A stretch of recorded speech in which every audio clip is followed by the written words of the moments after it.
El uso de primeros auxilios para tratar una fractura leve siempre es importante. Sin embargo, ante cualquier accidente es crucial buscar atención médica inmediata, especialmente si hay pérdida de conciencia, dificultad para respirar, sangrado o deformidad facial. Se puede optar por hospitalización para un monitoreo continuo y determinar la efectividad del tratamiento. En ocasiones, el uso de cirugía para reparar fracturas, detener una hemorragia o aliviar la presión en el cerebro son necesarias. Recordemos que este órgano es el centro de control del cuerpo, responsable de funciones vitales como el pensamiento, la memoria, el movimiento y las emociones. Un golpe fuerte puede causar daños irreversibles al tejido cerebral. Si el médico lo cree conveniente, el uso de fisioterapia o terapia de habla será complementaria para una pronta recuperación. Gracias por continuar en nuestra sintonía, gracias a todas las personas que están con nosotros a través de la pantalla de Globovisión. Recuerde que también puede vernos a través de nuestro canal de YouTube como Globovisión en vivo, en donde puede pausar y retroceder, y además conectarse con nosotros a través de las redes sociales, tanto por @salud_gb y en el Instagram Live a través de @DanielaJSalas y la cuenta de nuestro especialista que es Neuro Adams. Justamente nos acompaña el doctor Adams Pernalete, quien es neurocirujano, para hablar el día de hoy sobre los traumas craneales. Gracias por estar con nosotros y bienvenido. Gracias por la invitación nuevamente al programa, Daniela. Bueno, gracias por acompañarnos. Bueno, vimos un adelanto de lo que significa un trauma craneal, pero vamos a explicárselo a las personas que se están conectando en este momento. Ok, fíjate bien, para comenzar a definir qué es un traumatismo craneal, el traumatismo craneal es una entidad clínica nosológica en la cual se produce una injuria. Es un daño que se produce por una fuerza externa o un agente externo a nivel de lo que es el sistema nervioso central, que es el cerebro. Es algo, un órgano muy fundamental para todo lo que es nuestra función, la coordinación de nuestras funciones. Entonces se define como todo aquel daño o injuria que se produce a nivel de cráneo y cerebro. Normalmente siempre es producido por un accidente, por un golpe fuerte. Generalmente es producido por una velocidad de aceleración y desaceleración abrupta que trae como consecuencia esa afectación a nivel del sistema. Sin embargo, puede ser por sacudidas, no solamente por un golpe contundente, sino por una velocidad que acelera y desacelera abruptamente, que puede ser un resbalón, una caída. De acuerdo a este tipo de traumatismos, o sea, de acuerdo a este tipo de cinemáticas, es que podemos definir el grado de afectación, si es grado 1, grado 2. O sea, que no siempre es solamente por un contacto directamente en la zona. No necesariamente se requiere un contacto directo. ¿Por qué? Porque tenemos un golpe, que es el primero que se da con el objeto, y posteriormente el mismo encéfalo, que es una estructura que no es rígida, que es gelatinosa, que se encuentra introducida dentro de una cavidad, que es la cavidad craneal, que es el continente, tiende a rebotar, es decir, de una fuerza de anterior hacia posterior, y eso te puede producir una conmoción cerebral. Por supuesto. Vamos a ver entonces los grados o los tipos. Ok, dentro de los grados de traumatismo craneoencefálico lo podemos clasificar según la escala de Glasgow. La escala de Glasgow es una escala de clasificación neurológica, el cual nos puede identificar el nivel del estado de alerta del paciente. Es decir, si tenemos un traumatismo craneoencefálico leve, estamos hablando de que estamos de una escala de Glasgow de 3 a 15, estamos hablando de un 14 o 15 puntos de Glasgow. Si estamos hablando de un traumatismo craneoencefálico moderado, estaríamos hablando de 13 a 11 puntos.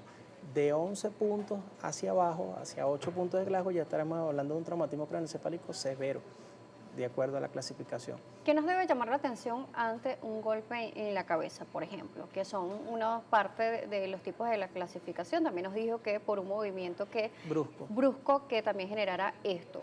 Pero normalmente esos golpes en la cabeza a nosotros nos tiende a llamar la atención. Sin embargo, a veces nos dicen, estás bien, no estás mareado, no tienes nada, quédate en casa. Pero realmente hay que quedarse en casa, ¿cuáles son los mecanismos?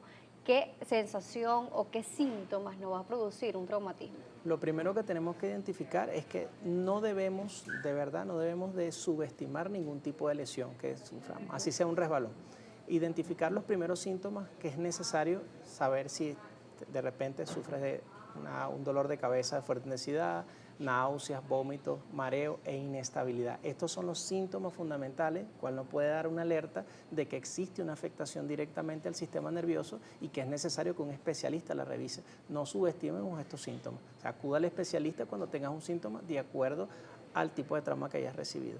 Sin embargo, estos síntomas no pueden aparecer, muchas veces no aparecen directamente en el momento, sino que posteriormente, a las horas, es que comienzan a aparecer y no le tomamos en cuenta. Entonces, resulta ser que consumimos medicamentos, nos automedicamos sin ninguna necesidad. Colocamos hielo Y, o alguna pomada que nos ayude a bajar por lo menos la inflamación y ya.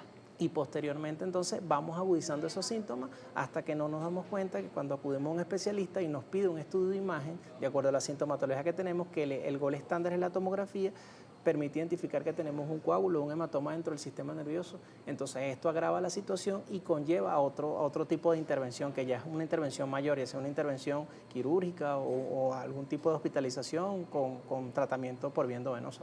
¿Existe zonas específicas en la cabeza en donde tenemos que estar como más atentos o todo el área desde la frente hasta la parte posterior hay que tomarla en cuenta? Realmente hay áreas que son más vulnerables hacia los traumatismos craneoencefálicos, como es la parte frontal y la parte occipital, porque siempre la parte, digamos, los lóbulos frontales y el hueso frontal es el que está más expuesto por la cinemática de los traumas y a nivel occipital, que siempre es una fuerza que ejerce un rebote sobre la cavidad.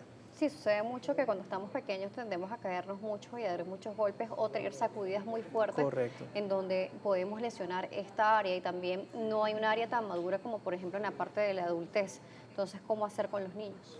En los niños es bastante complicado porque tenemos una cavidad craneana que es un continente que sí es extensible, es decir, porque todavía sus huesos no están 100% formados. Tenemos que existe una capacidad de complacencia. Sin embargo, también el nivel de espesor del cráneo en los niños es muy, muy delgado y cualquier caída, cualquier alteración que se produzca es necesario que lo vea un especialista. Por muy tonto que se vea el traumatismo, debe acudir al especialista. Por lo menos una rayos X debería salir ese paciente para identificar si no existe ningún tipo de fractura que puede conllevar a sufrir de un hematoma epidural o un hematoma subdural. Por acá Calzaya nos está diciendo sintonía total a esta hora. Gracias y gracias a todos los que están conectados con nosotros. Si tienen dudas sobre estos traumatismos craneales también nos pueden escribir con todo el gusto. Estamos en vivo a través también de las redes sociales, tanto por la cuenta de NeuroAdams, que es la cuenta de nuestro especialista, mi cuenta @DanielaJotosalas, y también nos puede escribir, por supuesto, como siempre, por @salud_gb. Entonces tenemos parte de las manifestaciones, que son esos mareos, esas náuseas, esos dolores de cabeza intensos que podemos sentir en el momento o días posteriores a el golpe, ¿no? Sí, esto va a depender también de si son niños, si son adultos o son adultos mayores. Recuerda que, por ejemplo, en los adultos mayores siempre se genera otra patología que es el hematoma subdural por esta sacudida, porque las venas puentes tienden a romperse por la atrofia de la corteza cerebral y existe la posibilidad de que pueda ocurrir un hematoma subdural.